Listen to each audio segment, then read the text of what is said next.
Good morning, Pain Clinic fans and wrestling fans around the world. I'm the Cashman. Welcome to the Pain Clinic for June 7th. Let me go through my plugs real quick and I'll introduce us in a second. Pain Clinic for June 7th. Holidays today. It's Chocolate Ice Cream Day. I got to remember this one. National Trails Day. So if you're a trail walker or skater, and VCR Day. And you may not know what a VCR is, video cassette recorder, those old tape things, Yeah, people don't even know what DVDs are anymore. So why would I think anybody would know what a VCR is? So happy birthday today to WWE Hall of Famer and a friend of the show, Mick Foley is 60 today. Happy birthday, Mick. Looking good. Well, he was up in Niagara Falls last weekend for the Niagara Falls Comic-Con. He's been around here, so happy birthday. Hope he has a great 60th birthday party. Hey, interested in roller derby, want to be a skater, officiate, Rock City Roller Derby needs you. Contact recruitment at rockderbyrecruitment@gmail.com and join Rock City Roller Derby. If you're into the men's team, Flower City Fear, FLOUR, flowercityfear.com. We're always looking for help. We had a great game last Saturday here at the Manette Hall at the Dome Arena, and we got one today at the Dome Arena with Rock City Roller Derby versus Dirty Jersey Roller Derby, which I believe they're coming from Jersey. So Dirty Jersey is the name of the team. They have two games today starting at 4 o'clock. I'll be there. Come hang out. Listen to me talk your ear off. Welcome to the show. And yes, Bart, you still have a VCR. So do I, actually. I have a couple. I'm looking at my VCR right now as I speak, as well as my DVD player. A lot of people, don't even have DVD players anymore. So welcome to the show. I'm your humble host of Cashman. I'm joined by Rob Sanderson, formerly known as the Artiste. Rob, how's it going today? Not formerly known. Good morning. Still known Yeah, as the Artiste. I I don't collect DVDs anymore myself. I realized that I had such a heavy tote that I kept moving state to state and stuff with all the DVDs that I'm very happy to be all digital with that stuff. So I know there's still a box of Coliseum Video VHSs of mine somewhere, but yeah, I don't know. I hate when I get something I get one of those pro wrestling crates and it's got a DVD in it. It's I have no way to play this at this point. Like when I got an X-ray on my ankle the last time, and they're like, "Here's a CD of," and I'm like, I can't even put this in my computer. What am I going to do with X-rays on a CD? Like email them to me or something. Like it's 2025.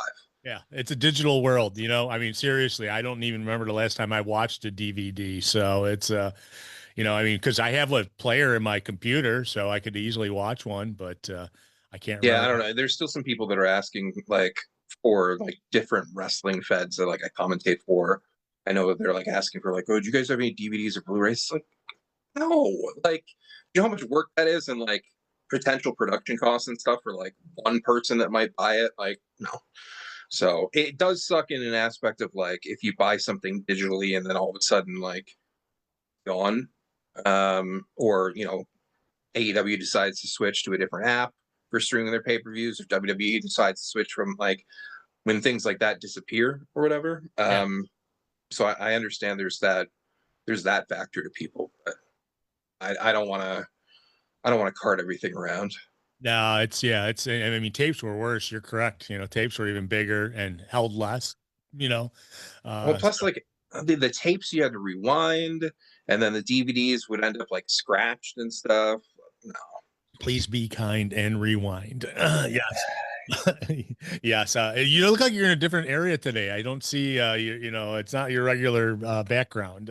I just posted up in the living room right now, Oh, so there you go. awaiting a honey bun delivery, which might have me disappear for a minute whenever that happens. So Yeah. Morning, Rennie. We got Rennie joining us as well, saying we want the truth. Yes, we want the truth is in the wrestling news. Obviously, how can you yeah, deny it? That's for sure. But we got a lot of things to talk about. I really wanted to, we got Money in the Bank going on tonight. We have two WWE premium events, though. One's on YouTube. So, I mean, it's a streamer on YouTube, Worlds Collide, I think that's what they call it. AAA versus WWE and mostly NXT, we'll say with that. But that's going on at 3 o'clock today. Money in the Bank's tonight at 7. And we also have, that's it for pay-per-views this weekend. But man, 2 in 1 day by WWE is pretty impressive. You got It's interesting that Chad Gable's wrestling on one, and what's his other guy? Americano is wrestling on the other, and it's like some say they're the same people. I'm not going to argue about it, but I want to start off right off the bat before we even get to any of those, is talking about the appearance by Mariah May showing up on NXT this past week. You mean was this? It was just last week that Mariah May got taken down from AEW's roster page, and it seems like that's how it's worked recently, with people disappearing and then showing up less than a week later. Mariah May not given a name yet. I'm guessing Mariah may not be a name that Mariah May, even though it's truly her real name is Mariah May, and then she has a last name after that. But I mean, it's really her real name. I mean, you can't really copyright that, I believe, but most likely they will not. They like to change things. Did you get to see any of that appearance there? It was JCJ was coming out as the new champion and cutting a promo, and then everyone was sticking their hand into the, I want to take you on, and I want to take you on, and then the glistening of light showed from above, and Mariah May was there and just kind of like posed yeah, I watched that segment. It's probably the first full segment of that show that I've watched since the Ricky Starks or whatever he's called now debut, which to me seemed like the exact same thing. It was. He didn't have a name either that first time, Didn't have a name, showed up kind of in the crowd, like whatever. Like this one didn't really seem inspired or original to me. Good again. We talked about it before. Good for Mariah May. That's where she's always wanted to be her whole life. She's there now. I wish that she was just a main roster person. Hopefully it's not too long of a stint down there. But I don't know. The amount of comments this week from the WWE tribalists that are just like, "Oh, welcome to the big leagues." I'm sorry, like you should. Like, be happy that you got Mariah May because she is a great talent. Yes. You can also acknowledge her past as well, where like she won the women's world title in front of a huge crowd at Wembley Stadium on pay-per-view in her hometown, and now she's in like a little like 2 or 3 sided warehouse in suburban Orlando. I'm sorry, that's not like. If you want to say those are equal, go ahead. Fine. I don't have a problem with that. But to treat AEW like a minor league at this point is a joke when you're comparing it to NXT. It's just funny. It's disrespectful to the people. Like, I mean, we talked about it before. Like, all these wrestlers with both companies are friends with each other. Yeah. If you look at Mariah May's, like, I'm in WWE post or whatever, the first like you see on Instagram is from Toni Storm. Like, they support each other. Like, this is fine. And we talked about it a little last week too. Like, people going back and forth between companies doesn't always have to be like, this place is better, blah, blah, blah, regardless of which direction it's going in, because sometimes like it's cool to see that refreshing change, like be in a new environment, have new opponents, all that kind of stuff. So, People are trapped in that old WCW, WWE, or WWF. Every time someone went to WCW, oh, it's a retirement home for the WWF wrestlers. I mean, that was like the, but the thing is right. The same type of thing, kind of, in the fact that like everybody's like, oh, well, AEW's got to get Cora Jade and Gigi Dolan and all of these people. No, they don't have to. I kind of prefer they don't with some of them. So, I mean, you don't have to take everybody in that. It's just, I don't know. It's like there's this set of rules that people think you have to follow, and then everything has to be constantly compared and stuff. And I think we talked about it a little bit last week. Like, I don't know. One of the things I think about a lot of times from like a booking perspective is, how do you top something that was really good? It is a struggle I've had with booking things. It's a struggle I have a little bit internally about a show I'm helping book later this year, in trying to top big things and what potential ideas are there for stuff. Could Mariah May have done something even bigger in AEW than she already did? Maybe. I don't know what that would be. Cool. I think there's plenty of matches that didn't happen, and there's feuds and stuff I would have liked to have seen her and Mercedes and stuff. So for sure, there's plenty of stuff, and she could end up back there someday. But at the same time, there's just sometimes it's okay to like go out on top, I guess is one way I kind of look at it. Yeah. I So mean, yeah, you're right. You can't right now in AEW, you can't get any bigger than a match in front of that many people and on a pay-per-view and win a no. title. And And win a title. in my mind, the best storyline in wrestling in a very long time, men's or women's, regardless of company. Um, like I already had the world title. She's like, what else is there to do? Obviously, you can further strengthen your legacy and stuff like that, but why not go to the other company, win some belts there, add to your resume, and then who knows where she's at in 5 years or whatever. I think the one thing that I really wish had happened was for AEW to have the women's tag belts by now and have her and Mina teaming for a little bit on that. I think that would have been fun, but the fact is that there's still an issue with the booking of the women in AEW. I think it has improved, but there's still a lot more to go in terms of the quantity and the amount of minutes and everything. And there's just so many really talented people in that women's division that are just sitting on the sidelines or not being flown in every week and stuff. And it's okay. I mean, hopefully this is an opportunity for one of them to be able to step up further. So I don't know. It is what it is. I hope there's something that she does in the near future that like I'm interested enough to tune in for. Like I said, I just can't get in NXT. I'm happy for everybody that can, but it's just not for me. But wish her the best over there. So Yeah, it's interesting that there was a period in AEW when people were released from WWE that AEW jumped on, like Miro, like Andrade. a lot of them, it was everybody. Yeah. And I think they kind of learned their lesson about hey, just signing someone and having their star power. It takes more than that to get them over with a crowd, and and to keep and to make money.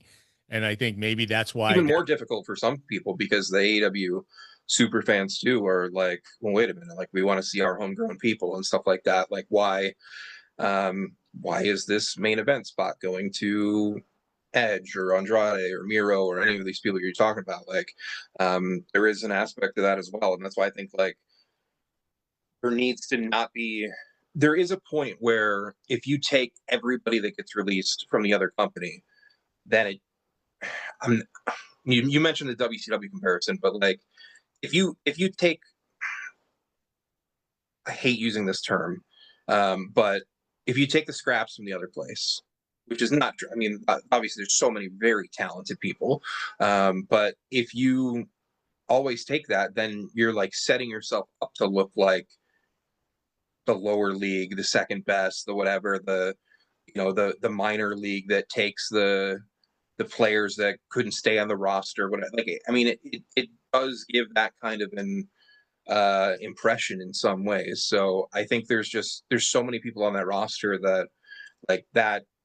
I'm very happy that there's so many spots for people to have jobs, to have contracts, all that stuff. But you don't have to take everybody. And no. the other night we were watching the Dynamite and Collision along with the hockey, and like going through like the AEW roster, and just like there's so many people on this that like aren't getting a chance right now. You don't need to add more numbers to that right now. You really don't, unless somebody really brings something special to the table. Not everybody has to be signed at all times. So. No, I agree, and I'm thinking this last series of cuts maybe not, but I mean, it's tough to someone like R-Truth out there who, you've heard this past week on Raw, every show WWE has done this week, there's been continuous R-Truth chants, and then people have to make up funny one-liners to like get around it, like John Cena last night. He said, "Oh, you are R-Truth." It was as well as but it was continuing on. It kept continuing on every show, and it's like, yeah, I mean, some people laid out the numbers and why this happened and how he hasn't played a major part in anything going on with WWE until this match with John Cena on Saturday night's main event. He really hadn't done much in a long time. And it's like, and much like he's been let go before, he went to TNA and became the world heavyweight champion. I don't think TNA can afford him. I don't think, why would you go, if you got cut from WWE, why would you sign with TNA only to be, crisscrossing with WWE again. It just doesn't. 100%. They could easily they should use TNA as maybe to send someone down to or something, or work or structure a contract in which that could happen. I Um, wasn't originally going to listen to the interview that Ariel Helwani did with Cora Jade. Um, I'll leave it at that in terms of why I wasn't going to, but like I did end up like last night I was doing a bunch of magic in the kitchen and had it on in the background and yeah, like the one thing that stood out to me that she said was just like oh would you go to TNA and she's like maybe like eventually or whatever but right now like that doesn't really make sense like how awkward would that be to step into a TNA locker room and there's like a boss from WWE right there that like you were just let go of and stuff and like you're working on a like what are they going to have you like cross brand again but now you're under your different name and stuff like it just the whole thing is awkward and I don't know like I'm still not convinced that this partnership is going to be like a forever thing by any means so maybe we get to a point where like that awkward side of it goes away and going to TNA is a little bit more comfortable, makes a little bit more sense for people after they get released from WWE. But I don't know. I do find that just incredibly awkward to see, like Elias using his other name, Dolph Ziggler using his other name, like all these people. Like it's really, it's a strange period that we're in with that kind of stuff.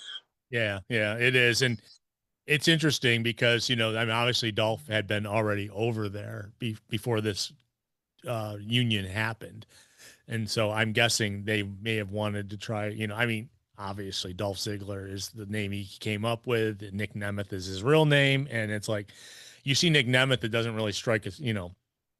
Doesn't strike anything until you realize it was formerly Dolph Ziggler, or and Cora Jade's pretty smart about that. She's still kind of new in the business, so I'm glad that she has that kind of attitude. But she's also starting an OnlyFans too, so I mean that's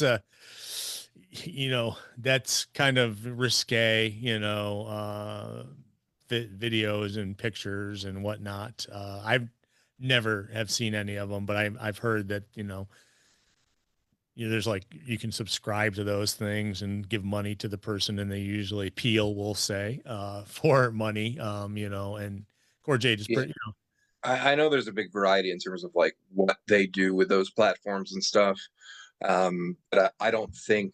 I mean, she can get the money now. I mean, she's 24, whatever. She's super popular and stuff. Like, get the money. I just, like, obviously, she's also talking about wanting to get back to WWE and stuff. And there's always going to be a thought in my mind is like, all right, if this company is not okay with you doing this while you're under contract, is it a potential roadblock for you to get back there yeah. or something like that? I don't know.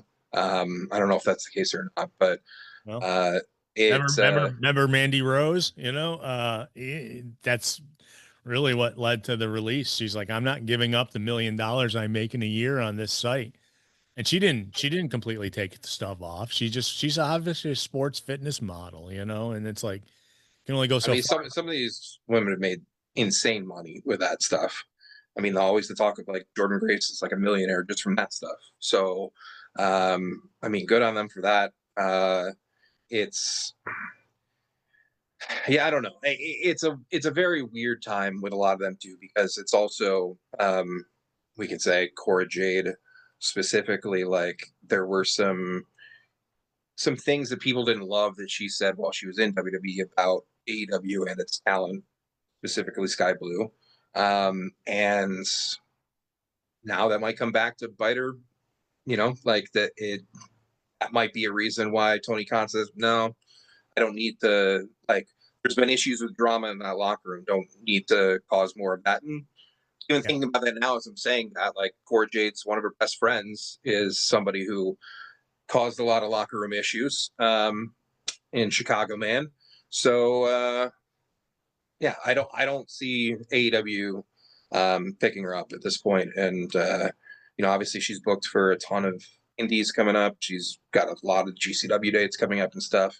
Yeah. That to me seems like kind of the best route to maybe go the Cardona route for somebody like her. Yeah. And people, I mean, just because you got cut from WWE doesn't mean that they're not going to bring you back. I Right. mean, we've Right. seen it so many times. So Yeah. that's when you only have a couple companies that do what wrestling is. I mean, it doesn't give you money options when you're done. I mean, at one time there was TNA and WWE for the longest time, and TNA never had the money behind it to be able to sign guys who were getting good money that got cut.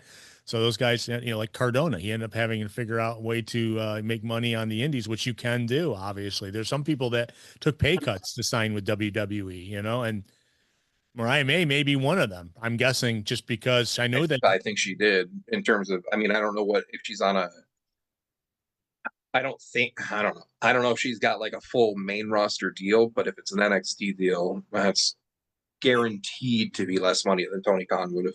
Oh yeah, they So tried to resign her. I believe they did make an offer. So the thing about her is, the thing about that is, you take it. I have a feeling that Mariah May, much like Julia and Stephanie Vacker, are probably got one of those contracts where, hey, you do great for a month and you're going to be on Raw, or you're going to be, and I mean, obviously being on AEW's, number one show for a very long time, she does know how to do the wrestling, the promo part, the wrestling part, storylines and stuff. So don't think she'll be down there very long. At no, least. there's something to me that like it's worth thinking about. Like, first of all, the whole like name thing to me is so bizarre. Like we're just talking about that in terms of like people having to change their names to work in TNA when they're doing cross promotion stuff back with WWE. Now this is another example of WWE rushing to debut somebody before they have their name figured out, Yeah. which is awkward to me. Like again, I know we're in 2025 and this stuff, but JC, like, like JC Cobb or Jeff Cobb. oh, Yeah. gee, like, oh, and the same thing with Ricky Saints initially, like didn't have his name that first night and stuff, and it's like it almost feels like maybe it's intentional. It's like, oh, well, we can acknowledge that they're like the other name, get the pop and stuff, and then introduce them. But like, I don't. This is dumb, and it goes against everything else I'm saying about like, oh, we're in 2025 or whatever. But like, I don't love a wrestling company like pushing down my throat. Hey, this is gonna be the person's new fake name. Like, they should just debut with whatever their name is, and that's it. Like, and have their merch ready and all that stuff. Like, even if you like, I don't know, I could see them just calling her Mariah, Yeah. like just leaving it at that. Like, just do that, and like then you could acknowledge who she is on the broadcast. I mean, it's so weird to me that you have this big debut, you have commentators going nuts. Obviously, the fans are going nuts, but like the commentators are acknowledging like, oh, she's this big free agent, we know who she is, all this kind of stuff. But then there's also the aspect of like, oh, we're grabbing her from the minor leagues kind of thing, like an aspect of like yeah, that was your world champion, but now she's got to start from scratch and developmental kind of thing. And I feel like there could be something from a Hunter perspective or something where that's a little intentional. Like, oh, let's start them off in NXT just to kind of like humble them a little bit and make people realize that like they still have to do this to be good enough for us. And if we put them in the PC for a month or 3 months or 6 months, then we can take credit for developing them. There are homegrown stars at that point. I didn't realize this, but I just found out this week that apparently there's like promotional material for like advertisers, marketing, different things out there that claims that WWE claims that Kevin Owens, Finn Balor, and others were basically created by the Performance Center because they started their WWE careers in NXT. Those people wrestled all over the world for many years, holding many world championships and all sorts of stuff. And if you're going to take credit for somebody like that, that's an absolute joke. Uh, you can't do the same way that AEW can't take credit for like a Young Bucks or other people. Like you didn't create these people. Like they had established things. So when I heard that this week, I was just like, you got to be kidding me. And it kind of makes a little bit more sense in terms of like, well, now we can claim that yeah, they were over there, but we're the ones that made him a star. Um, but then they put Jade right on the main roster. So Yeah, yeah, oh yeah, and yeah, true. I mean, and it's always like the struggle with like, I don't know why how they is do. she the one that goes to the main roster? Still can't wrestle. Remember AJ Styles? He held off from signing a WWE contract because he did not want to go to NXT. He negotiated to go right to the main roster. There's not a lot of guys that ever get signed. I mean, even Owens had to go through NXT. A bunch of guys had to go through NXT. Yeah. Sami Zayn, all of them had to go to Sami get there. Zayn, Pac, Yeah, Seth Rollins, Brody Lee. I yeah. mean, all sorts of them. Yeah, absolutely. But like Claudio, like these people were indie vets for a decade plus when they got there for a lot of them. Like, so that to me is just absolutely crazy. But Is WWE fake news, right? There you go, Pat. You got it. He's like, yeah, that's they. But then again, that there's according to WWE and their the way they do press, there's nobody else but them. That's why like when you watch yeah, last they week, don't have any competition. yeah, there's Just check nobody. their booking schedule. Yeah, well, yeah, definitely. And look at when Mariah May showed up, and you listen to those announcers. Oh my God, she's here. And but it's like they If can't. she's such a big star, then isn't the place that she came from then relevant? You would think, Well, how as many? opposed to being like, "Who's this woman? We've never seen her before." Like, not acknowledging, like, well, oh, we're going to acknowledge she was a huge star and she's this great wrestler, whatever, and she's the other place, but the other place sucks. Like, they're not on our level. They're not our competition. We're not going to run 80 events in Texas during their biggest show of the year.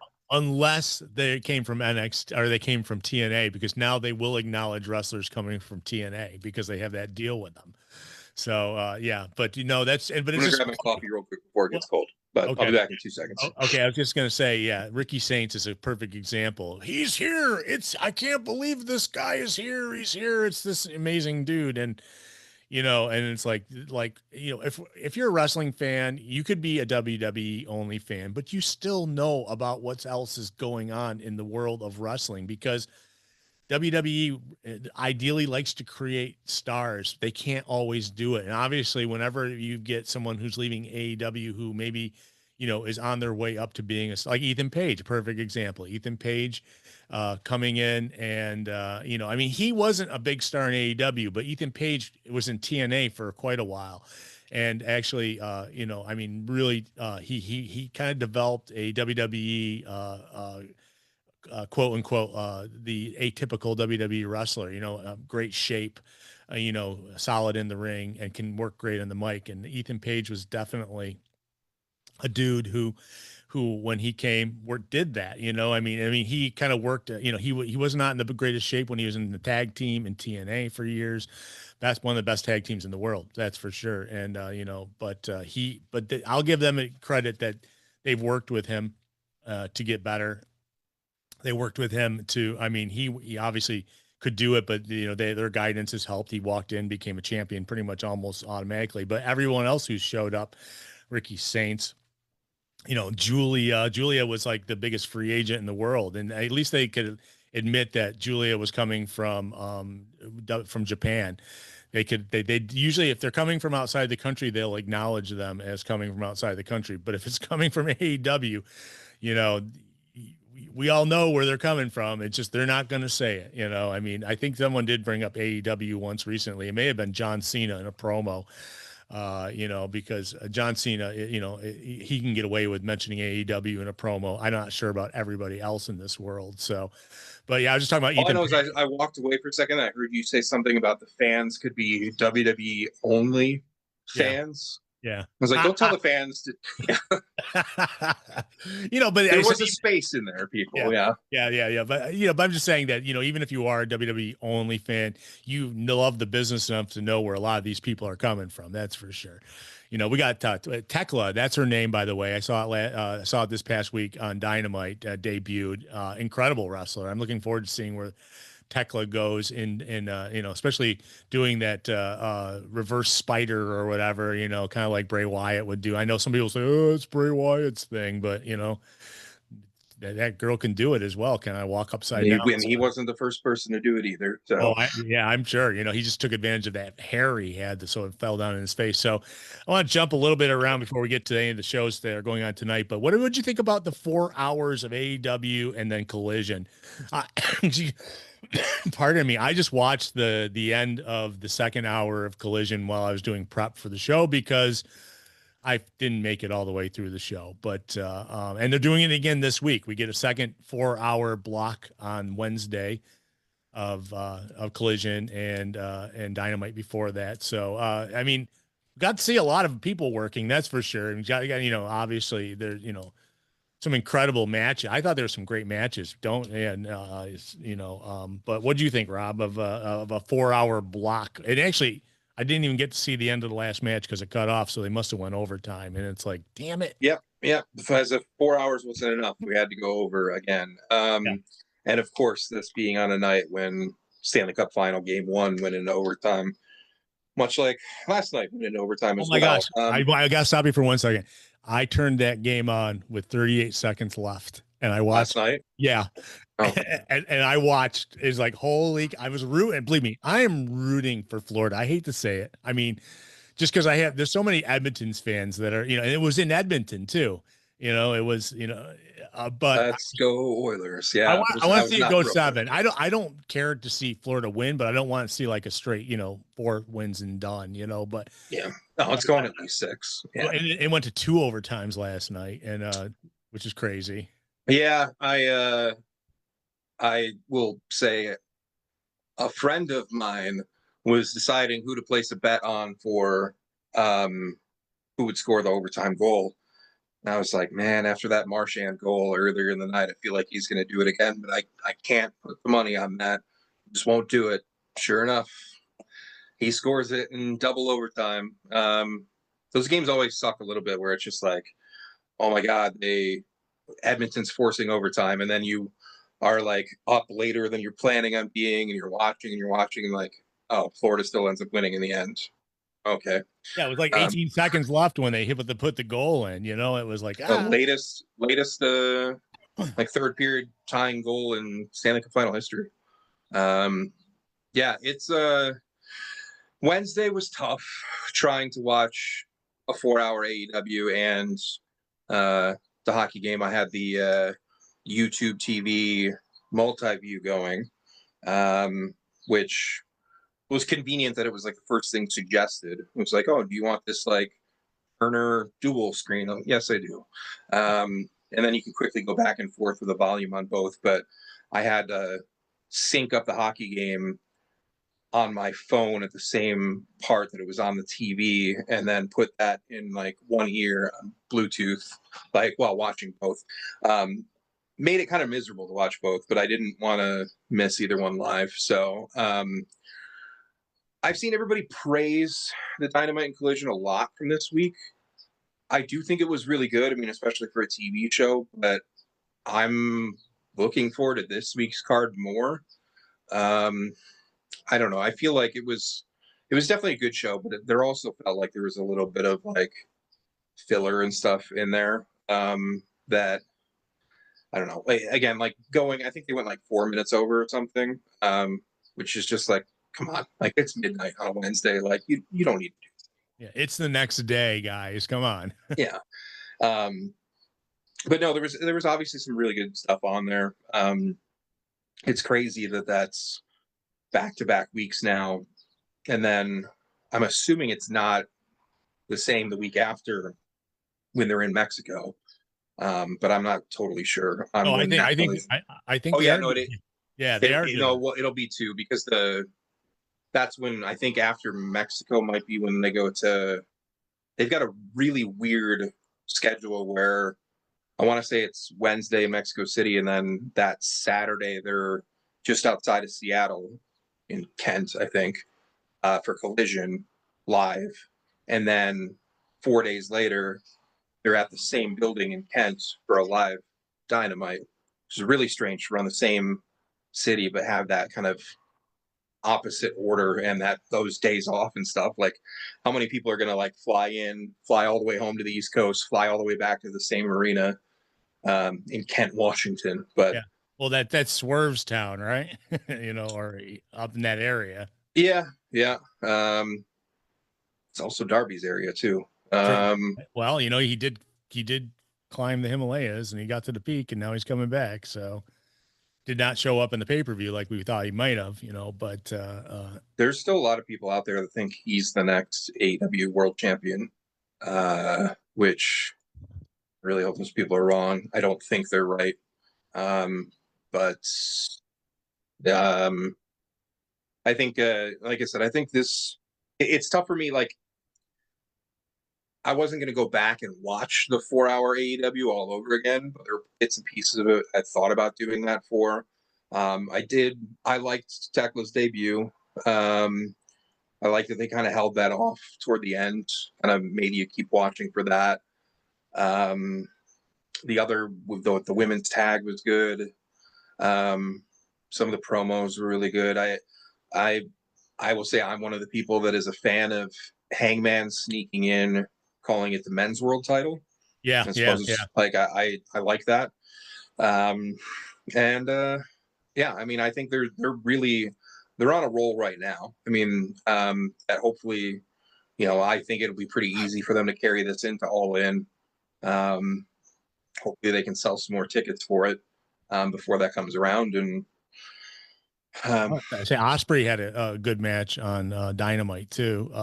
That I saw with him. Leo Rush, Yeah, I saw him do some. Was that Collision or I can't remember now? But it was Collision. yeah, But yeah, I saw him do something where he did like a handspring flip to the outside.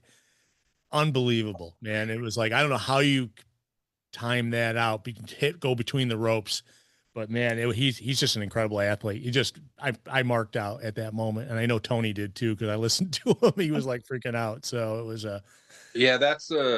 That's one match I should go back and watch a little closer because I mean I'm not like Leo Rush isn't top of my list by any means, but he's one of the most ridiculously athletic people in all of wrestling. So as soon as that match got announced, it was just like when Crew came out, I was just like, come on.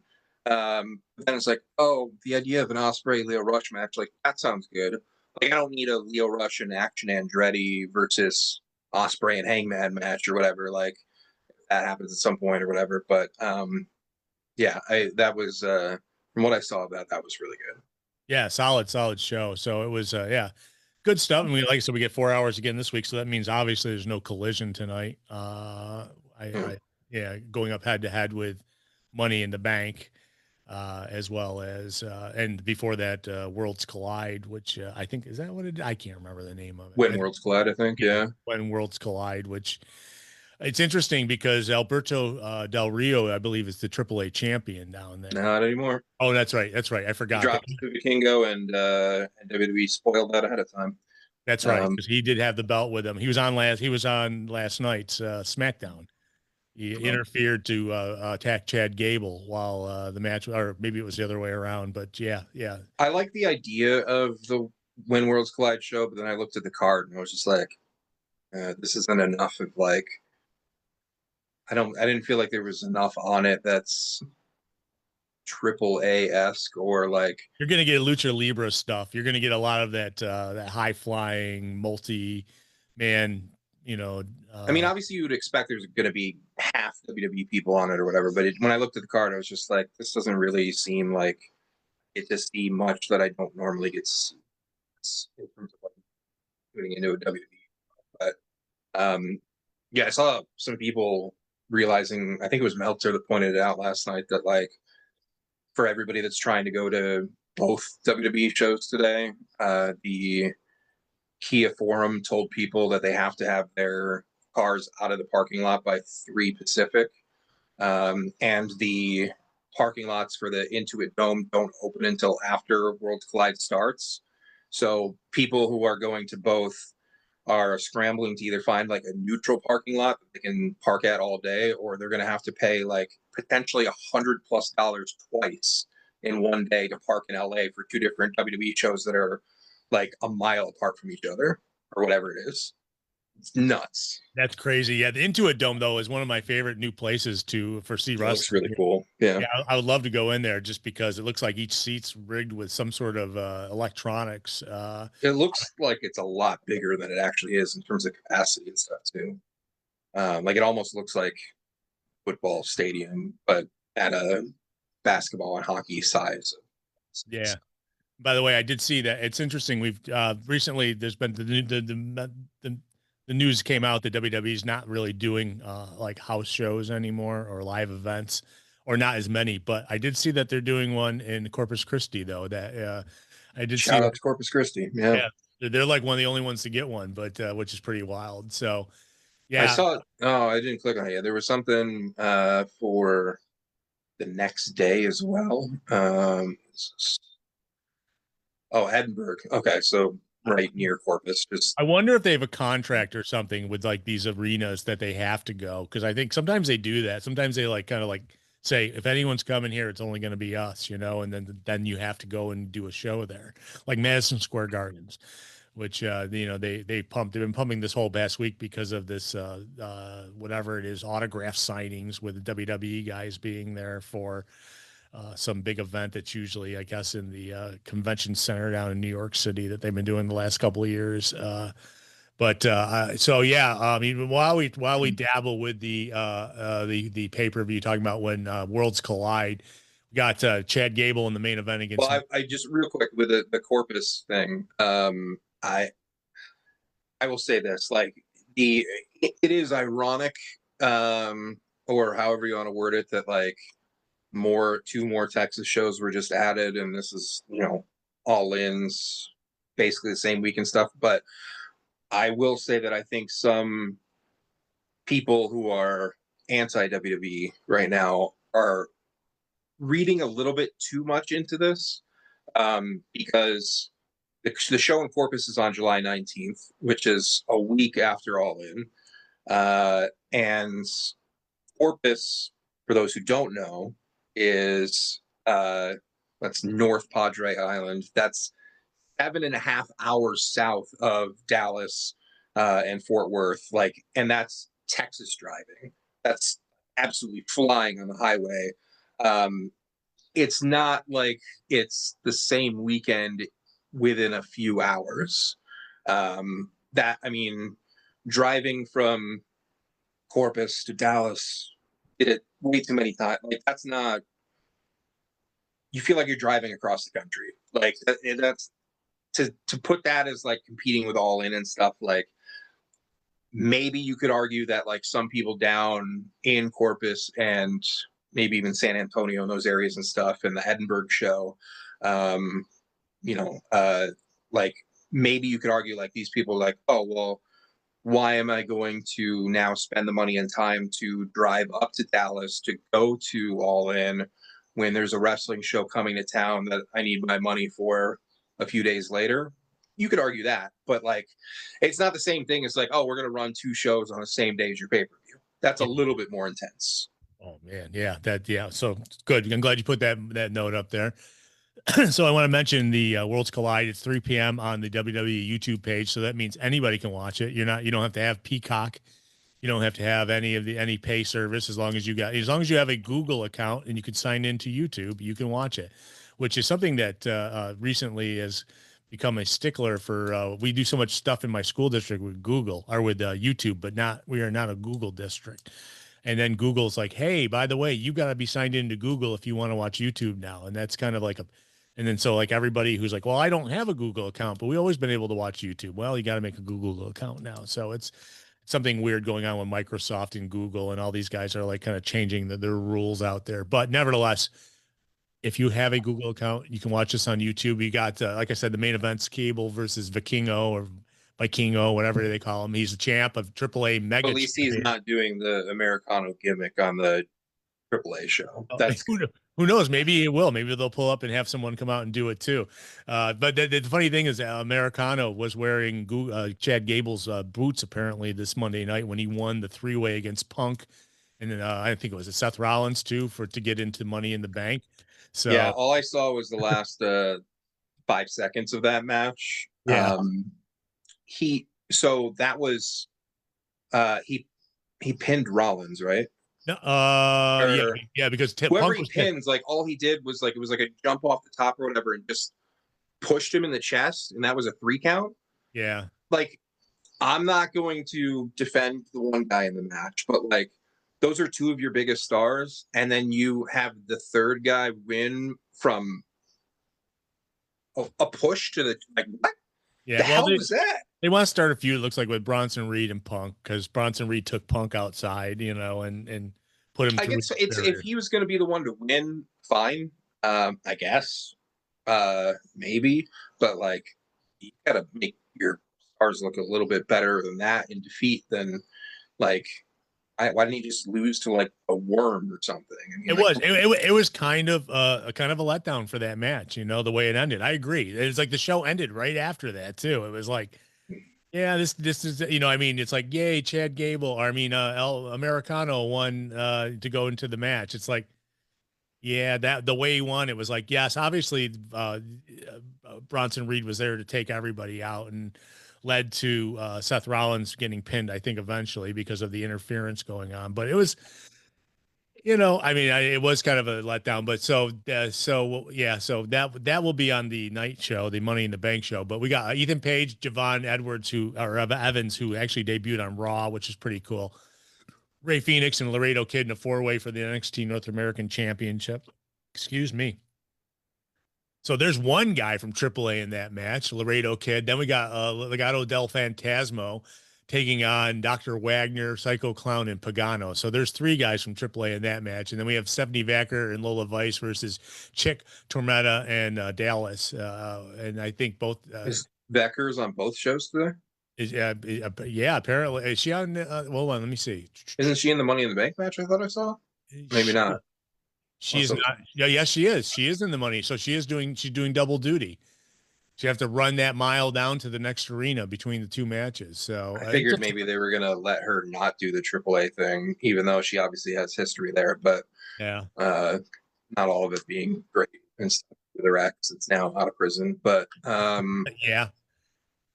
that is interesting. That's a disadvantage from a storyline perspective for the Money in the Bank match for her. But. Oh, definitely. And we got Dragon Lee, Joaquin Wild, and Cruz Del Toro versus Octagon Jr., Aerostar, and Mr. Iguana. Some more. Aerostar, nice. Yeah. I used to drive one of those many years ago. So I called a match of his in Circus with him and Teddy Hart. If it when one of those rare times he was not incarcerated, I get that. So probably a little less awkward actually during that match than the other parts of the show when I had to commentate with Teddy. Oh no, yeah, oh boy. Because let me ask you, did he put himself over the entire match that he was commentating on? Not so much that I remember, though. I would expect something like that. Yeah. My favorite thing, I actually recently found like one of my format sheets from that show, where on the back of it, the one director had come over and wrote on the back of the paper, "Stop." It was a note that was handed to Teddy that said, "Stop chewing ice. We can hear it."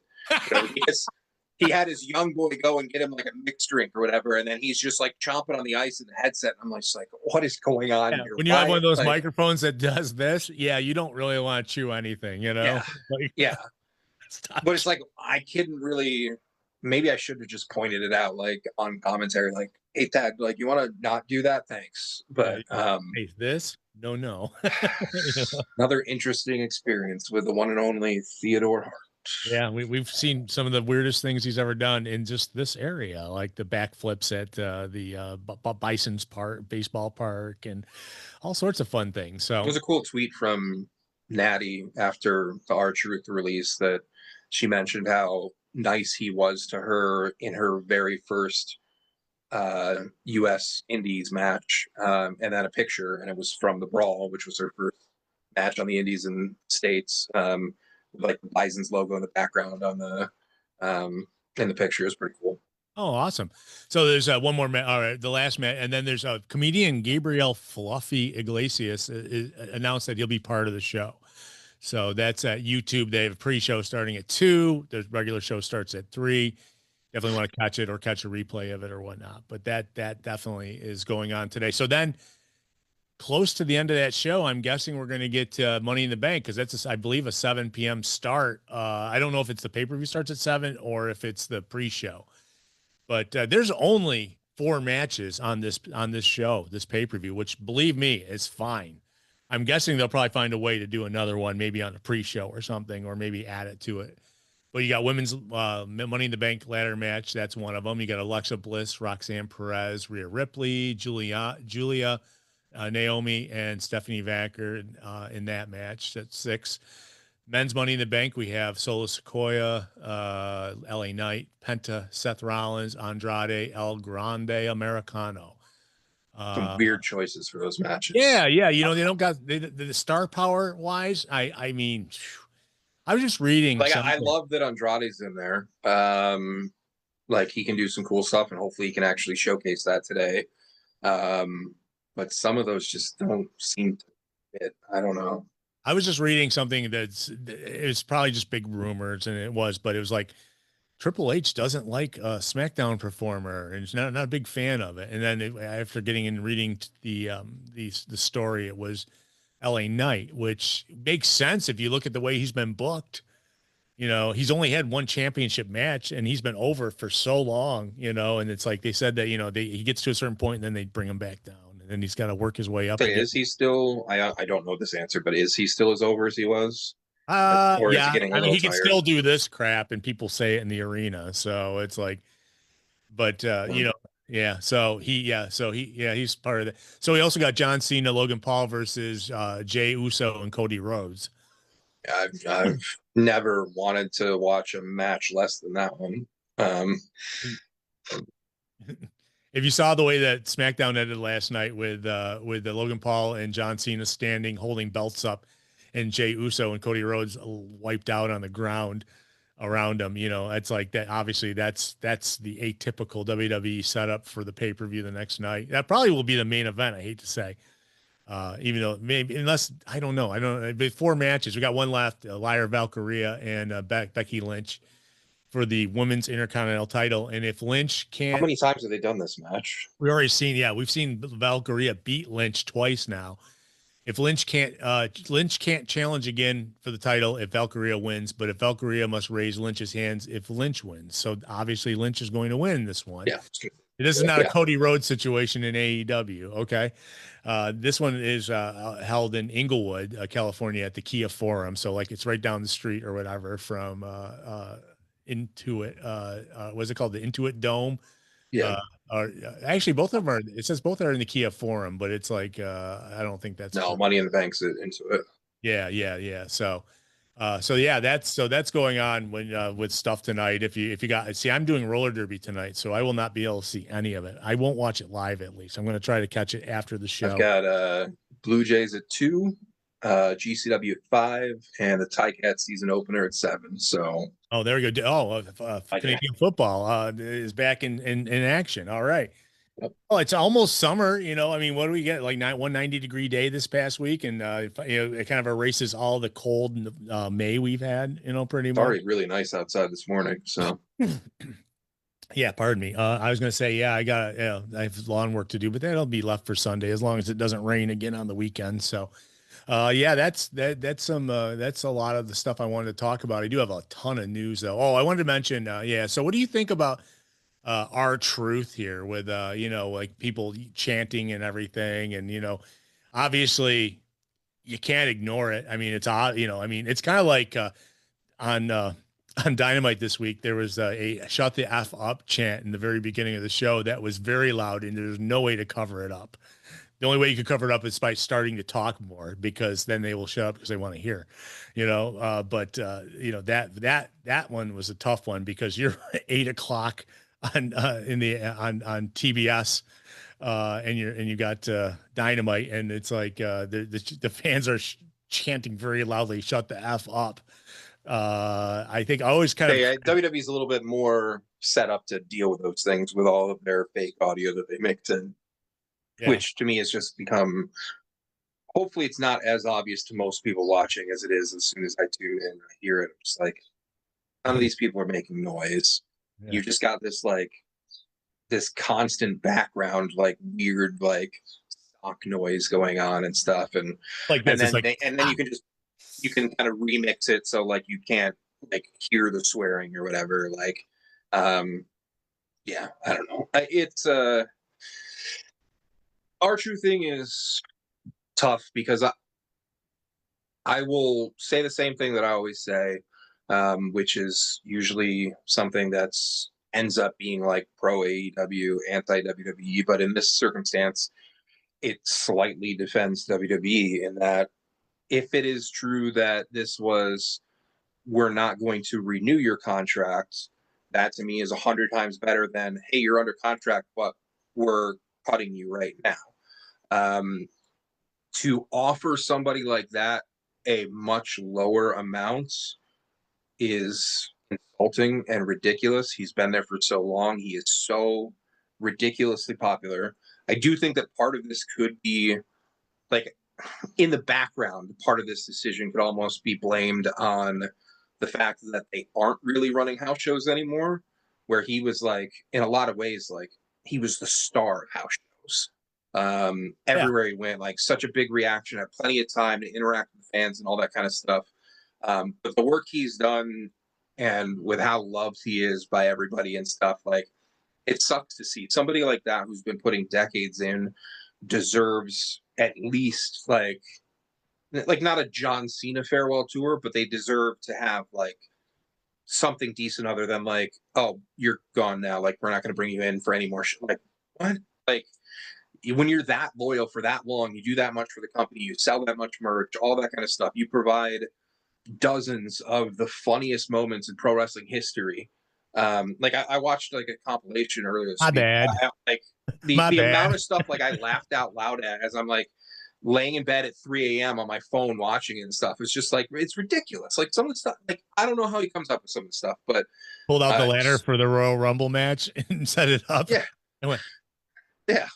you know, I mean, the Tommaso Ciampa stuff, like there's so many examples of him like just being absolutely hilarious that he deserves better than this. It sucks to see. It's annoying. It's not super surprising at this point because all TKO cares about is money. yeah, Um, he's not going to be the last one either. I think there's going to be some other surprise people that they're going to let go because, yeah. and like I said, he hasn't been on TV consistently like over, and so that's what they're looking at the numbers, and it's like he's making $500,000 a year.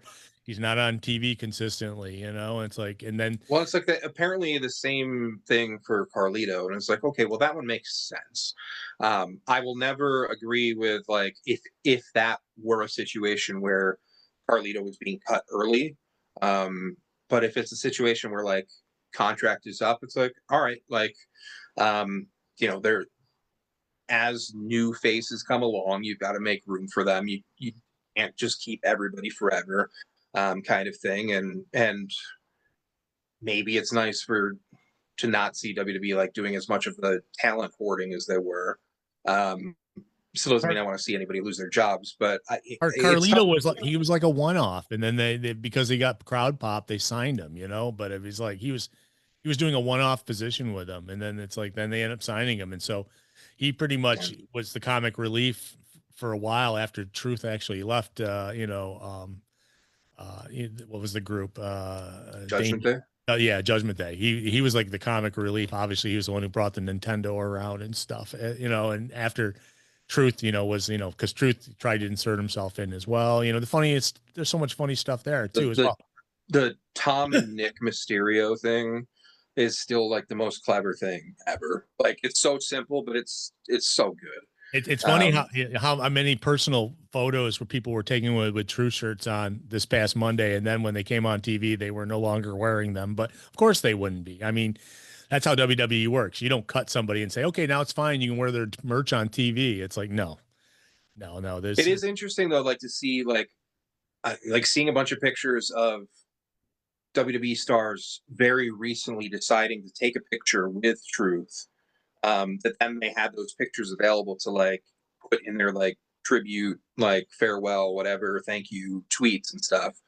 Where it's like this guy was so loved by his coworkers and stuff that even if they've been working with him for 5, 10, 15, 20 years, whatever, like they still like what within the last 2 weeks asked to take a picture with him because he had his like his Ron Cena shirt on or whatever and stuff. And it's like that's a pretty good indication of like how much they loved him there. That like you don't always think to take a picture with somebody who like you've been around every week for decades or whatever. So I will say like this makes me think a little bit about that whole WWE TNA crossover situation because it's a little awkward there. And obviously, Truth has major history in TNA, should be in their Hall of Fame, and all that kind of stuff.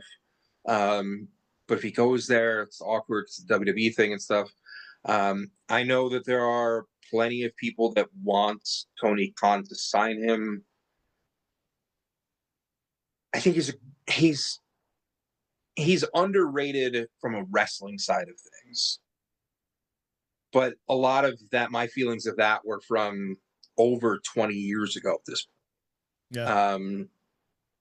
For the AEW style, for the where the best wrestle, for that, I don't know. Unless you can find something for him that's a little, and I still don't really, but like a commentary type thing, or like some people have mentioned like him doing just a couple of like random segments where he's like looking around and he's lost in the wrong show and stuff. I just don't. To me, that's almost like copying some of the WWE stuff, and I just don't. Yeah. I don't think it would be the right decision. I think also maybe he gets paid for merch and stuff like that, and he doesn't want to ruin getting like those checks he gets in the mail for for merchandise sales and stuff like that. Once you leave, you still get that stuff, if there's, especially because I can't imagine they stopped selling his shirt immediately, but maybe they did. They could. I mean, that Ron Cena just came out, a week ago or whatever, or 2 weeks ago, that shirt. So, but yeah, so it's like, I'm thinking, man, I don't know how that works with, getting your residuals, from things, and which I don't even know. Yeah. Ever since they stopped doing pay-per-view bonuses, I've always been curious how they get paid that way. If it's just a flat rate now or whatever, but maybe he wants to hold off. I mean, he also thinks maybe I don't need to work for a while and then I can, I can focus on my music, or I can like come back, when they need someone to pop the crowd, which wouldn't surprise me either. There's no way to read it definitively, but the way he worded his tweet could definitely be interpreted as that was the end of his wrestling run. He could have been, when he was talking about like the ride, like that could have just meant the WWE one or whatever. But I wouldn't be surprised if the next time we see him in wrestling is like a WWE Hall of Fame induction or something. Makes sense. I don't know. I'm sure there's a clever way for like Tony Khan to bring him in for a one-off or something. But like, in my mind, there's no need to sign him to like some multi-year deal or something. Like I just don't think needs to happen. So, and then again, that's nothing against him. It's just not at this point in the middle of 2025, like with all these wrestlers that are tearing it up there, that are in their like early 20s and everything. Like it doesn't fit. I don't know if you remember the time he was on the show with us. It was back when we were in Midtown Plaza, so a long, long time ago. But his kids were in the background and they were fighting while he was on the phone with us, and he was killing us. It was like he was so funny. It was right after he had become NWA champion, I believe. He did win the NWA championship, and that was a big thing. So, but he was twice, right? I think so. Yeah, he was. Yeah. I'm not sure if it converted to TNA at one point after that, and they split, and then maybe he would have won it too. But I'm not sure exactly. But he was a very, very funny guy, in a very short conversation we had with him, just because his house kids were going crazy, and he's like, I can't be on much longer. I got to go. I'm gonna find it. I think the only time I ever remember interacting with him in person was the day of that. He was on multiple brawls, right? I don't think I can't think of anything outside of the brawls and like the brawl after parties and stuff, but like such a nice dude. Like remember that clear as day. So I mean, to me, he's absolutely a first ballot Hall of Famer, all things considered. And certainly should get that recognition in TNA as well. He's But probably the record holder for the 24/7 championship too. I believe he held it like 60 some odd times. the 24/7, 48/7, Yeah. I-95 South. I don't remember the whole thing, but Yeah. it's a very good name. Yeah. So cool. Well, we're gonna miss him, and we, hopefully we'll see him again sometime. I mean, he has instant recognition. So anybody who, even if you signed him, but it's tough because, like you said, I mean, maybe his time is done wrestling. He still is in great shape, still a fantastic athlete. It doesn't look like he's aged at all. I mean, remember when he was growing up, John Cena was his hero, so he's still pretty young, I'm guessing. So it's just like if this was going to be the case, like I wish they would have played into it somehow where like he got like a TV farewell, whether that was a stipulation with a Cena match or whether it was some kind of like match. I don't know if that would make sense at this point. I'm not too in tune with the storylines and stuff, but like something with Judgment Day where like if you lose this match or this or something, like whatever, something so the fans could have like acknowledged him one last time. He deserves something like that. He doesn't deserve to just be like, oh yeah, you're not getting on that flight this week. You're done. Yeah. I'm guessing maybe he knew before that Saturday night, because it was before Monday after that they made the announcement. And it was, I believe, not renewing a contract. They probably just said, hey, we're not renewing your contract. I think TKO, it's tough when you have someone now above the creative that will dictate who the wrestlers are in the company, and and get rid of them based on their value use, which unfortunately he's a example of that. I think a few of those people that were cut were like, I don't think some of them weren't expecting it. That's for sure. When we had those cuts recently, I mean, Braun Strowman might be another example of a guy cut because they were paying him $1 million, and did we see him on TV that much? Not really. So, but R-Truth always entertaining. I remember when he came back to WWE after leaving TNA, and we had a house show here in town, and the people in front of us were like so excited when he came out doing the "What's Up" song, and it was like it started playing, and like all these kids were like running around getting crazy. I can't think of anybody more over with a house show crowd over the years than R-Truth. Seriously, I mean, he was getting as big of reactions as Cena or anybody. Rey Mysterio is certainly always up there too, but yeah, I mean, eliminate that part from your business, and if he's somebody that isn't going to be put on TV all the time, then I from a business side of things, I understand evaluating that, but I don't like the way they handle it. Where most other TKO decisions, I'm just like, that's disgusting. But yeah, we'll see, because I mean, it could happen again. And if you follow some of like the former WWE announcers or people that were in the company, in like Coach, he's very skeptical on TKO's owning, and he's always updating on what Vince McMahon's doing. Even though Vince McMahon apparently is copyrighted a new company name, and he said that.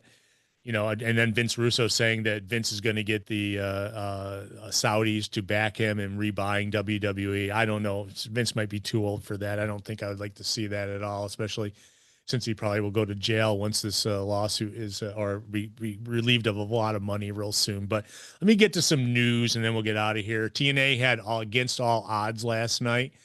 Nothing big in the show except for Cody Deaner coming back.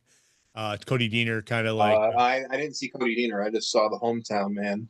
Pardon me, the hometown guy in a mask. It most likely, I'm guessing, strongly resembling Cody Deaner. We'll say that. I love that it's 2025 and Cody Deaner still has Bob on TV. I don't know how long like this gimmick's gonna last or whatever, but I mean, he's somebody else that I'm just always been such a big fan of. Like, I absolutely love, so like I still go back once every few years or whatever and look at like some of the ridiculous segments that he and I did in Pier 6 back in like 08 and stuff. Like he's just another one of the funniest guys out there. Those are I like. So I would put those near the very top of my list of like favorite things I've done in wrestling. Just those little. Very So cool. I'm glad that he's not done yet, but I don't know where it goes from here now. So Yeah, he was instrumental in the Hardys and Leon Slater picking up the win Against All Odds last night. Also showing up at Against All Odds, Cassie Lee and Jessica McKay, Inspiration, are officially back in love to TNA. see that. Yeah, Love to see that. They're still like my favorite women's tag team ever. Like they were so entertaining to me. Obviously, it's not exactly the same thing when they don't have like Kayla Braxton to mess with backstage segments and hey Kayla, and you go to journalism for that and stuff. Like so many classic quotes and stuff. I big fan of the Iconics or the Inspiration. So yeah. I'm thrilled to see them back in wrestling. Yeah, both of them had children, and now maybe they're done having children, and so they're well back to wrestling. And Cassie Lee's absolutely gorgeous, Jessica McKay as well. So it's like welcome back. We'll see what they do with TNA. Santino Marella actually wrestled Robert Stone on the I didn't. against Who won that match? I didn't see that. Santino won it. Okay. Yeah, so Robert Stone being the, I believe, WWE manager in NXT, who actually, what was his name? Robbie E. Well, Robbie Rob E. Echoes, if you want to go way back, but Yeah, Robbie E. Yeah, another person who worked quite a bit in this area over the years and stuff too. But I remember him. Yeah, he definitely. I remember seeing him at the ballpark brawls as well as other places, I believe. Yeah. So Robert Stone did lose, so Santino Marella is still the big boss there. That's really the major things that came out of last night's Against All Odds. There wasn't really too much on the line, I don't think. But they put on great shows, and they definitely benefit from their relationship with WWE. So, which is Marsha Slamovich defeated Lee Ying Lee and did get confronted by who's it that came out? Killer Cross? No, Kelly. I can't remember her name. I know. Killer Kelly, maybe? That's it. Killer Kelly. Killer Kelly Oh, came out after and confronted. They have some great athletes in this company, and it's a did you lot. happen to see the move from last weekend that involves Killer Kelly on the Indies? I did not. What was that? Uh, the main event of the Wrestling Revolver show in Iowa. I think it was Iowa. Anyway, might have been Indiana. She's like I don't think I don't know if they're married or not, but her and Myron Reed are together. They recently had a kid together. So she was like managing Myron in the main event, and the opponent was out on the apron, like gets knocked down, and then Myron goes off the ropes and a flip over the top, and Kelly kind of reached with one arm to like catch Myron, but didn't, and Myron's still flipping over, and the way he came down on like the back of his like very upper back neck area while still like turning his head, like it was when I saw that I was just like, oh no. And then immediately like people rushed over to him, and then like I think the right decision, like they just immediately cut off the show. Like that was just show ended. The show doesn't always have to go on, Vince.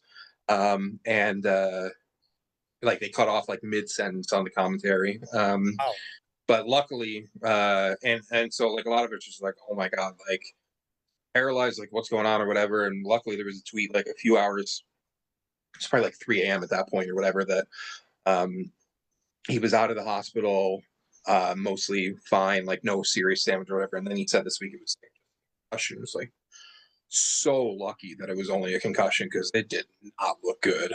Eek. Um, yeah. When the show ends like that, that's scary, even more scarier, because then you're not going to know until you start searching social medias and stuff. So, Well, at least in this day and age, we have social media as opposed to not knowing it all. thinking, Yeah. as opposed to waking up the next morning and having my dad yell at me to come downstairs because the Today Show was talking about Owen Hart Yeah. after I had I watched the like screened out pay-per-view the night before and was confused as to what was going on. Yeah. So Yeah. Yeah, definitely. So well, I guess it's a good thing about social media then, because there's so many bad things about it. certainly are. Yeah. So moving on to some other Although news. Twitter's been a little entertaining this week, but I'll just keep Oh yeah. pretending I'm sipping tea and not a peppermint mocha. There you go. So the summer schedule for WWE is starting to shape up nicely. It looks like they announced last night on Money in the Bank Go Home show on SmackDown that Nick Aldis and Adam Pearce got together and they're doing the King and Queen of the Ring tournament this summer. It was announced that the King and Queen of the Ring will officially begin next week on WWE Raw and SmackDown, with the tournament finals going at the WWE Night of Champions 2025 in Riyadh, Saudi Arabia on June 20th. Seems kind of, I guess, ironic that the king and queen are being crowned in Riyadh. But it was announced that the winner, they're going to be there. Does the winner get a briefcase of blood money? No, but the winners get championship shots at SummerSlam. So the king and queen both will get a championship match at SummerSlam 2025. So maybe they'll split it in 2 days because they have so much stuff to do. I'm just saying. Oh, actually, we know they are. So, so we got some. Are we going to get to a point where a 4-match Money in the Bank card is split over 2 nights because they got to have 4 hours between each match? They could do like a Royal Rumble where half the crew gets in the first night and then they they just resume it the next night. Yeah, we'll pick up where these 8 people were in the ring last night, and now we're starting the night with them back in the ring. Yeah, that's a terrible idea. Now, if it saves TKO money somehow. I mean, so you definitely. So ratings came out this week. Everything stayed about the same. I do have some news about AEW and Collision later, but they kind of like saw some numbers that they were happy with on Wednesday night, which they don't always get the best numbers on Saturday night. So they're rethinking when Collision's going to be on air, or at least internally they're thinking. Yeah, I mean, that really sucked that last week that Collision. What was Collision? Was Collision on? Or no, for this week. Yeah, like the fact that they were at a point where it was just like, oh, well, AEW's not going to be on Saturday night. And it probably had to do with planning for like last Saturday for the hockey playoffs and the NBA playoffs. Yeah. But like now we're at a point where like there's no game for either tonight. So they could have done like Turner's done with the NBA after the conference finals, and hockey doesn't play again until Monday.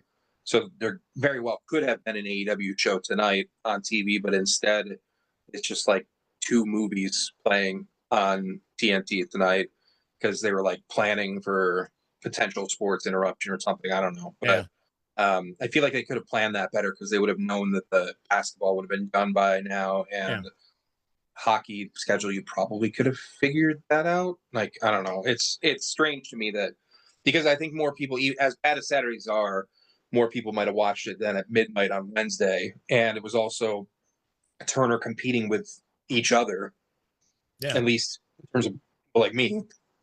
And not only like you have whatever the AEW ratings were, but the NHL ratings for game 1 on Wednesday were horrible.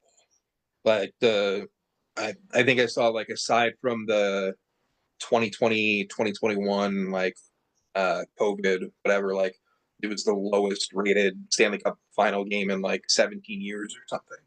Wow. So not great. No. So they're rethinking what they want to do with it, but next week it's also on following Dynamite next week. We may get another night besides Saturday because they think that this interruption of regular time slot for them is probably what's hurting their numbers for building a crowd, building an audience. So we'll see what happens, but it's internally being talked about right now. So we don't, there's nothing definitive going to change at the moment, but I would not be surprised though. Some other news: Valhalla announced her departure from WWE on Monday. Sarah Rowe is her real name. Announced on Instagram that her company opted not to renew her contract. See, like I said, other people are gonna probably be, people who don't show up that often. And I know Sarah Rowe she had 2 babies, I think, and she just had another one, I think, a second one. But obviously Valhalla coming out with the Viking warriors or whatever they call them now. So I like them a lot, though. I think that they don't give them the cred they should get, though, as a tag team, especially when they have them lose on TV. No, thank you. WWE and Slim Jim, America's iconic meat snack, announced an extension of their mutual layered partnership struck in 2023. And you may have noticed last night, Slim Jim all over the tables that got broken. In fact, brought up by a commentator as well. So, you're going to have lots of Slim Jims from now on. And they were using LA Knight as the Macho Man kind of guy in them. Probably still will, I'm guessing. But yeah, Slim Jim will be around for a lot longer time. WWE Hall of Famer and former multi-time world champion Ric Flair revealed that he had been diagnosed with skin cancer and is set to begin treatment next week. This is on people.com. It was that was the first media outlet he talked to about it exclusively. So this is the second time Ric Flair's had skin cancer. So hopefully he gets through treatment pretty well, pretty good.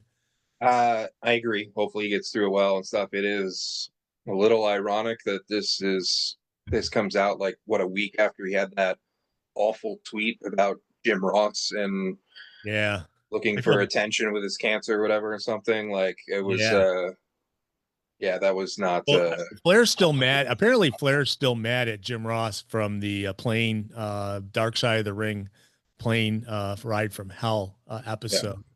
They've kind of serious falling out from them because he talked about Ric Flair doing the helicopter thing or whatever the hell, I mean, you got to go back and watch it.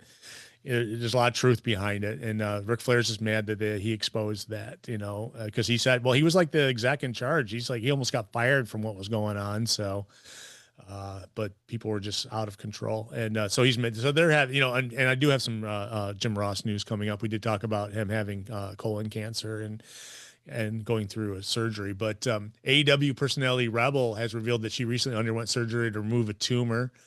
As her battle with ongoing health issues continues, the 46-year-old took to social media to share the update, of course, injecting humor into it by referencing the classic line from Kindergarten Cop, "It's not a tumor," according to her. But it's out now, she wrote, and she's still healing from another surgery, trying to get better. And when she was hospitalized back in May of last year, she has been struggling to get answers regarding her health issues. And she posted that she's beginning to lose hope, but remained determined to keep fighting. She was first hospitalized in 2024 after discovering a mass in her lungs. So we send our best out to Rebel. We have not seen Rebel a while. So that's kind of sad news.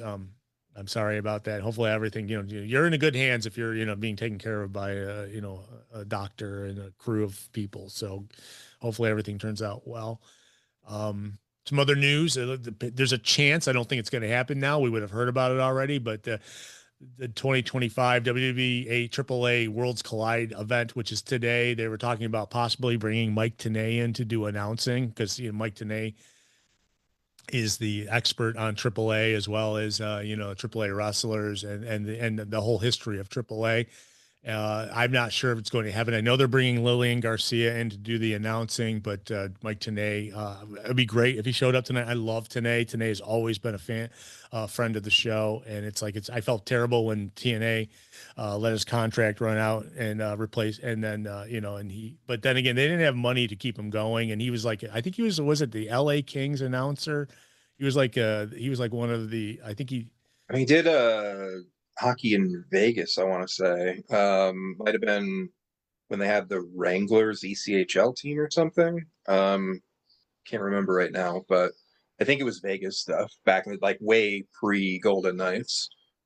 Yeah, and he did do I know NHL. Might have been something with the Kings too. I don't know if it was play-by-play necessarily, but he might have been the PA announcer too. So he might have been the just the guy, penalty on number 27, 2 minutes for slashing, or something like that, I'm not sure exactly, but obviously he was great when he worked for WCW and TNA. And I thought, I kind of miss him, but I mean, he probably is of retirement age too. So, but I'm going to watch just to see in case there's a possibility he's going to be showing up.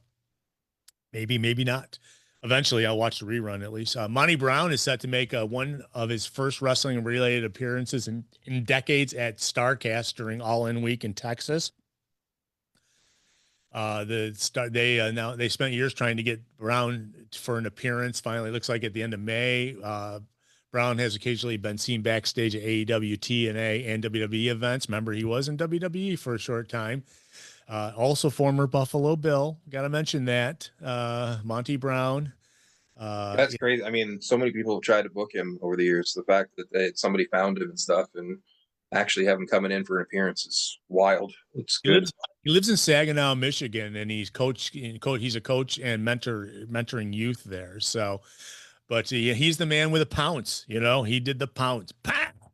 I mean, and it's like I love Monty Brown. I always thought he was a great guy. He definitely was on the show. I know that a couple times. So. WWE has issued an official medical update on Ricky Saints following an injury sustained during the May 27th episode of NXT. The incident occurred during a North American Championship match where Saints took a brutal twisted grin from Ethan Page. The impact drove his throat into the crossbar of a steel chair, which did happen because I watched that and it's like, oh, leading to what has now been diagnosed as a laryngeal contusion. This week on NXT, the company aired a segment addressing the injury, including a CT scan image to emphasize the severity of the damage. Sometimes when they do that, I kind of think maybe it's phony. I think he definitely took that shot on the chair, but it's like I don't know if it's truly led to the injury. But if it is, I hope Ricky Saints heals up quick, comes back. Speaking of injured people, Wardlow, you remember Wardlow in AEW? Well, apparently he's been absent from TV for several months. Obviously, he emerged a little bit of light this past week on what was going on, and he sustained what is believed to be a torn labrum in the spring of 2024. That is that in your shoulder or your hip? Because I think you have labrum in both. I think, he at some point during his recovery, he was also involved in a car accident. While the accident didn't cause the initial injury, it did aggravate the existing damage. And Wardlow reportedly secured a very appropriate and special role for television, which temporarily shifted his focus away from wrestling. Although he has been since cleared medically to compete, discussions between Wardlow and Tony Khan resulted in a mutual decision to hold off on his return. So Wardlow is welcome, ready to come back.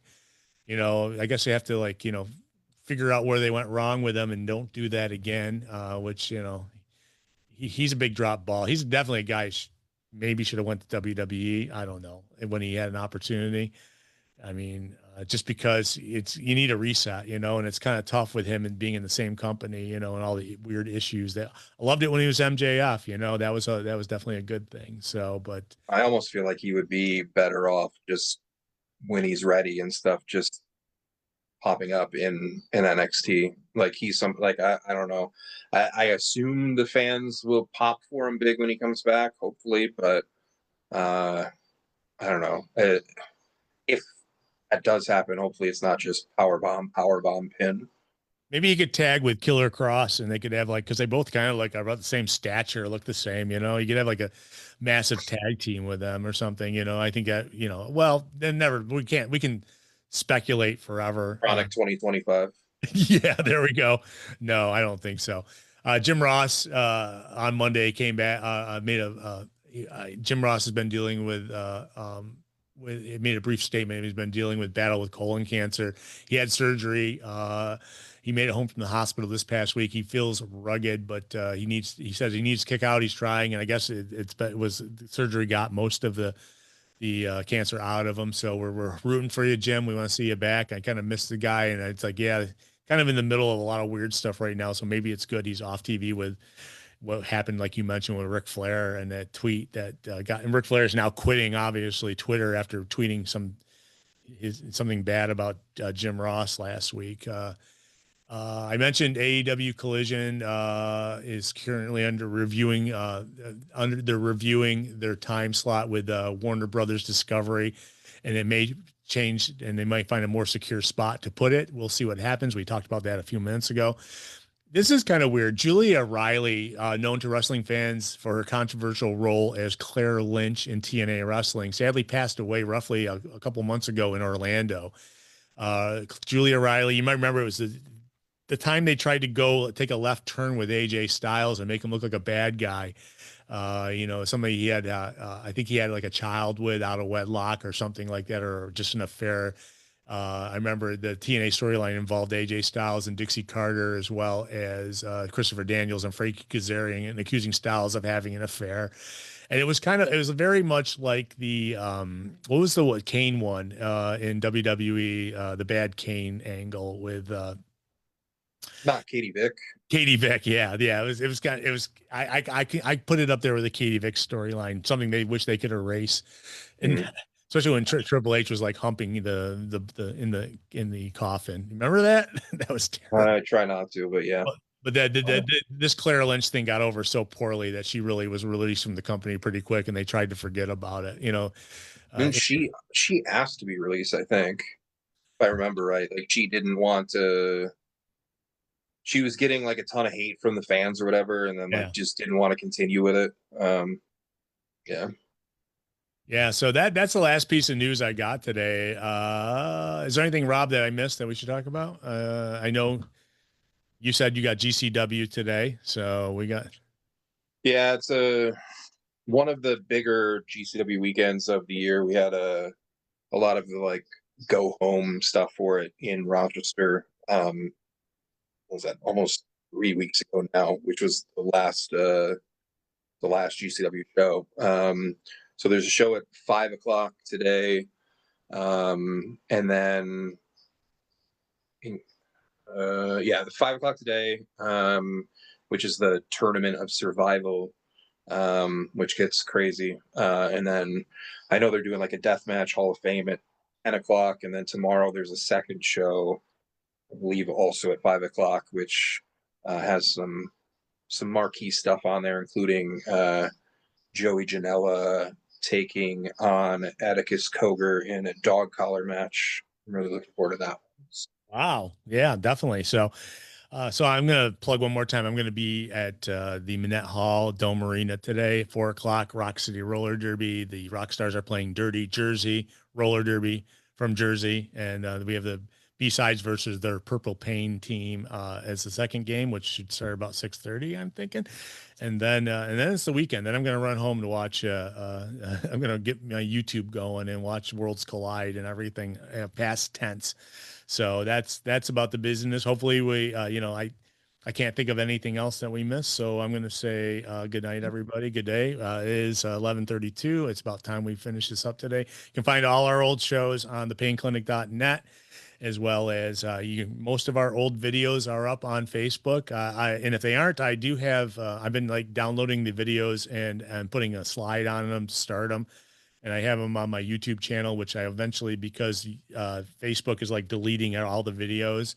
They're like, if it's over 30 days, we're deleting it now. And so it's like, so any of those old shows we did like 6 years ago when we were still in the studio, did on YouTube, they're probably are, on Facebook, they've probably been deleted, but I need to go back and look. Maybe I can see. I was trying last night to figure out, pretty annoyed that like I use Facebook Messenger quite a bit. Because anybody that knows me knows I'm absolutely horrible at noticing regular text messages for whatever reason, and was trying to go back to some conversations and some pictures and stuff shared in chat with a wrestling friend who unfortunately passed, Noel, and everything's gone because Messenger updated to that like end-to-end encryption or whatever, and everything from before that is just like gone. So if anybody knows how to potentially revive old deleted messages, but Facebook's going crazy with all this deleting videos and stuff, and I've seen a bunch of that. Like I guess there were a bunch of like old like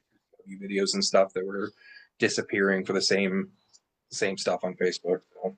I think that these guys are realizing that there's not a infinite space for all these gigantic videos and things we're putting out here. And I was going to say, I was talking with somebody recently about like how my Google Drive storage was like completely packed, and obviously like I share a lot of the like gigantic size graphics and stuff with like companies I do them for, like through that and stuff.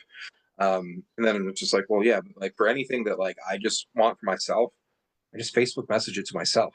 Yeah. And it's just stays in there until now. Maybe they're going to go through and delete it, and then I'm going to lose everything. So now thinking about that out loud, that's going to be a problem. But a good little trick in the meantime for somebody, if you're looking to store stuff, just Facebook message it to yourself. Oh, I email stuff to myself. I've got like 2 gigs. The email has a limit. like Yeah. or Gmail at least has limit. I don't know if you're still using like rochester.rr.com and I like can't use it anymore. all your your Once I get, dial up email and stuff. But yeah, once I got rid of Spectrum for my internet, which was the best thing I've ever done in my life because it doesn't now flake out and disappear for a while. Since Greenlight, by the way, if you're in Greenlight, use Greenlight, man. It's great if you get it. But yeah, so yeah, no, I have a Google storage drive that holds 200 gigabytes, and I'm sitting at about 193 right now. And it's like mhm. because I share like roller derby games. I put them together because I like do the videography for the games I have done the last couple of years, and so I bring them home and I digitally edit them and stuff. And it's like, well, then I share them with people, and it's like, man, these I'm running out of space and I'm not going to pay. I'm paying like $299 a month or whatever for that 200 gigabyte already. I find Ash was like, just buy a new external hard drive. I was like, yeah, the last two I had both like died on me. I lost everything both times. Like, so I'd rather go the cloud route. yeah, One way cloud or route another. is pretty safe. There's some other places out there too, but you need a terabyte on the cloud, man. And it's like, then you need a good fast speed internet connection too. So, Am I gonna lose all my old tweets when the president shuts down Twitter because he doesn't like what's being tweeted about him by his Oh former yeah. friends? Yeah. Who's this guy? Yeah. Oh, he's an idiot. By the way, that's I been could fun. not help with like I was like as soon as all that stuff went down this week, it's just like which heel or babyface turn in wrestling do we most compare this to? Oh, you Because saw this the is why picture I it sent. felt like a storyline. Like that was Yeah. just wild. So You knew it was going to happen. We all knew it was going to oh, happen oh yeah, eventually, yeah. It is very wrestling. It's like if they could, I saw that Logan Paul had suggested they have a match on one of their pay-per-views or something. I don't know if we'd want to see that first of all, but I don't want to see that, but I mean, I've already lost any respect for the one guy who's no longer in good graces with the guy in charge. So it's like I don't care about either of them, to be honest with you. So there were a lot of people sharing the same photo that I shared with the Super Bowl this year with the I just hope both lose. So you like the one I sent you with Trump screwed Trump? Is that what it was? Or with yeah, I was debating for a second like whether or not that should have been if Trump should have been Brett or Vince yeah. and all of that. But either way, yes. I've been enjoying some of the Yeah, memes. So we'll get out of yeah. here, guys. We'll let you do your thing and have a good weekend. Come out, check us out, watch wrestling. We'll talk about it next week. See ya. Have a great week, everybody. And body slam somebody.